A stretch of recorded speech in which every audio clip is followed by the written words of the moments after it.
My name is Lillian, and I'm 99 years old, which means I've outlived almost everyone who ever told me they were too busy. So listen while you still can. If I could hand you back all the time you're about to waste after 50, I'd do it in a heartbeat. I'd wrap it up with a bow and say, "Here, don't screw this up." But life doesn't work that way. Time only moves forward, quiet as dust settling. What I can give you is clarity. And clarity, honey, is one of the few things age gives you for free, if you've got the guts to look at yourself straight on. At 99, the noise fades, the chasing stops. You see clearly where your energy went and where it leaked out year after year. Most people think regret is the lesson of old age. It's not. Regret is heavy and useless. Clarity is sharp and honest. It cuts through the lies you tell yourself about what matters. Stick with me, because I'm about to tell you where most people waste the second half of their lives and what's actually worth holding on to when the clock starts clicking louder. None of this will sound dramatic. That's the trick. The most expensive mistakes never do. We were all raised like life was a competition. Grades, titles, promotions, who had the nicer car, the bigger house, the better vacation photos. Everyone keeping score, even when they pretended not to. I played that game too, for decades. And here's the thing nobody tells you. By the time you hit 50, the race you think you're in doesn't exist anymore. You look around and see someone your age landing a fancy role or buying a place twice the size of yours, and suddenly your chest tightens. You feel behind. But behind who? Half the time you don't even want what they have. You're just reacting out of habit, like a dog chasing a car it wouldn't know what to do with if it caught it. Around 50, if you're still competing, you're not running forward, you're running in circles, trying to prove something nobody's tracking anymore. That's the truth. The scoreboard you're staring at, it's imaginary. What actually matters is whether you're more grounded now than you were 5 years ago, whether you sleep better, whether you know who you are when nobody's watching. If you're calmer, kinder, and more at peace, you're winning in ways most folks never understand. This one sneaks up on you. For years, your job title becomes your identity. You introduce yourself by what you do, like that explains who you are. I did it too. I'm Lillian. I work in, like my soul lived in a paycheck. Society pushes that hard. It rewards you for it, applauds you for being useful. Then one day, the job ends. Retirement, layoff, burnout. Or you just wake up and realize you hate who you've become. And suddenly someone asks, "So what do you do?" And you freeze. Because if you're not that title anymore, who are you? That's when the trap snaps shut. If your worth is tied to what you produce, what happens when you stop producing? You don't disappear, but you feel like you might. The second half of life isn't about climbing higher. It's about going deeper. Curiosity, creativity, contribution without applause. The things that make you feel alive when nobody's paying you for it. You don't need a label to matter. You never did. You just forgot that somewhere along the way. We were taught that quitting is failure. Finish what you start. Push through. Don't be weak. So we suffer through books we hate, shows we lost 3 episodes ago, projects that stop making sense halfway in. We tell ourselves discipline is sticking it out, even when it's draining the life out of us. After 50, something shifts. You feel time differently. Not in a scary way, just honest. You realize it's finite, really finite. And wasting it on mediocre experiences just to avoid the word quitter is one of the worst trades you can make. I wasted years doing things I didn't even enjoy just to prove I could finish. You know what that made me? Not disciplined, just stubborn. The truth is, your time is the most valuable thing you own. More than money, more than reputation. You earn money back, you never earn time back.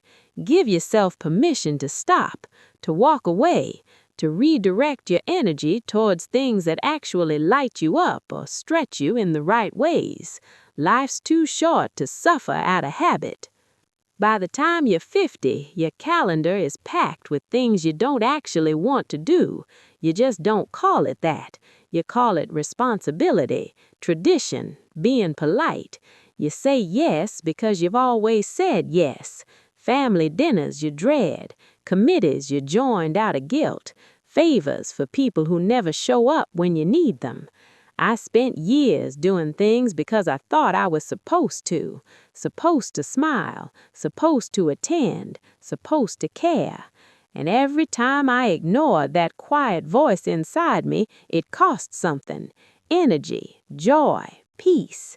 There's a big difference between kindness and people-pleasing. Kindness comes from choice.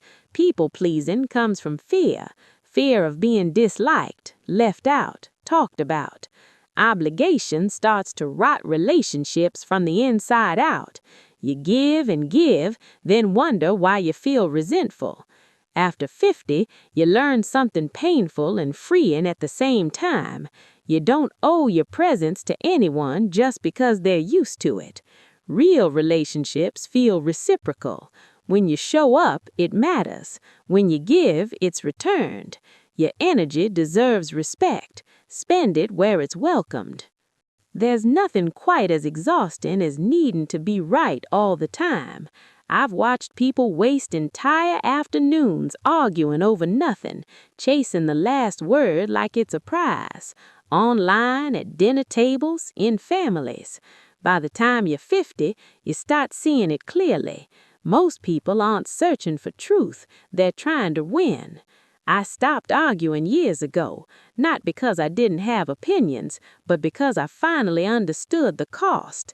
Hours of tension, tight shoulders, that buzzing anger that follows you into bed. All for what? To convince someone who already made their mind? When you let go of needing to be right, something amazing happens. You get your peace back. You learn to say, you might be right, or say nothing at all. You walk away without explaining yourself. And that silence, that's power. The moment you stop fighting for the last word is the moment your sanity starts returning. You know 'em. Everyone does. The ones who only call when they need something.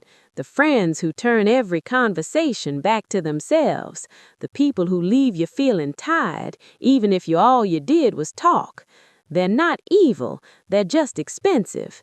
And after 50, you finally realize you can't afford them anymore.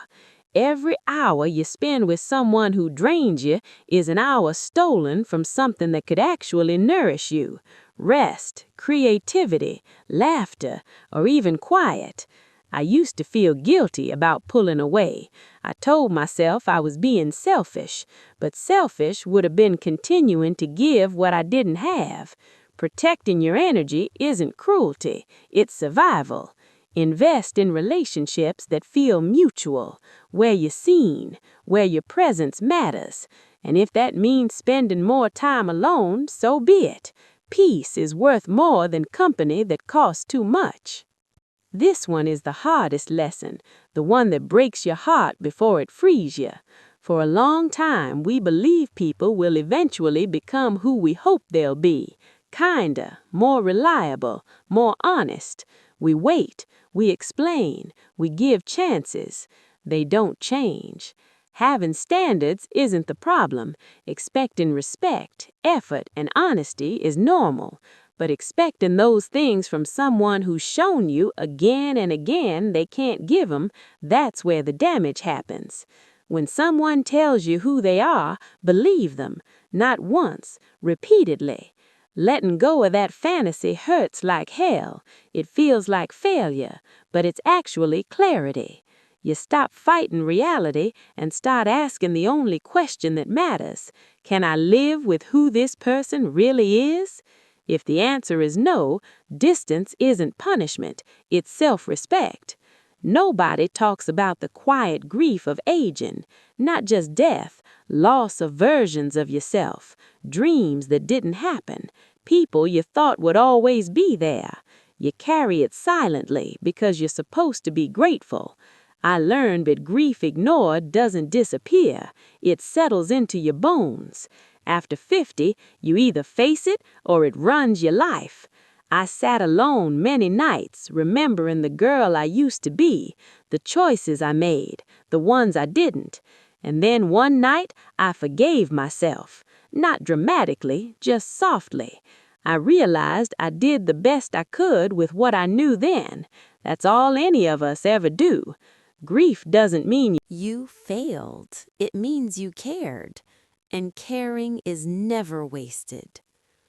At 99, silence is my companion. At first, it scared me. Now, it teaches me. Silence shows you what you've been avoiding, who you really are without distraction. Most people fill every moment with noise because they're afraid of what they'll hear inside. After 50, silence becomes a mirror. It reflects what matters and what doesn't.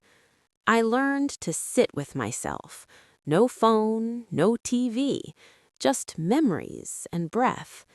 That's where clarity lives, not in busyness, not in distraction, in stillness. I spent years trying to earn love, be useful, be agreeable, be needed. Love doesn't work that way. Real love doesn't require performance. After 50, love becomes quieter and truer. It's not about grand gestures. It's about showing up honestly, letting yourself be seen, flaws and all. The people who stay without you trying to impress them, those are your people. Someday is a dangerous word. Someday I'll rest, someday I'll travel, someday I'll speak my truth. Someday quietly turns into never. I watched friends postpone their lives until there was no life left to live.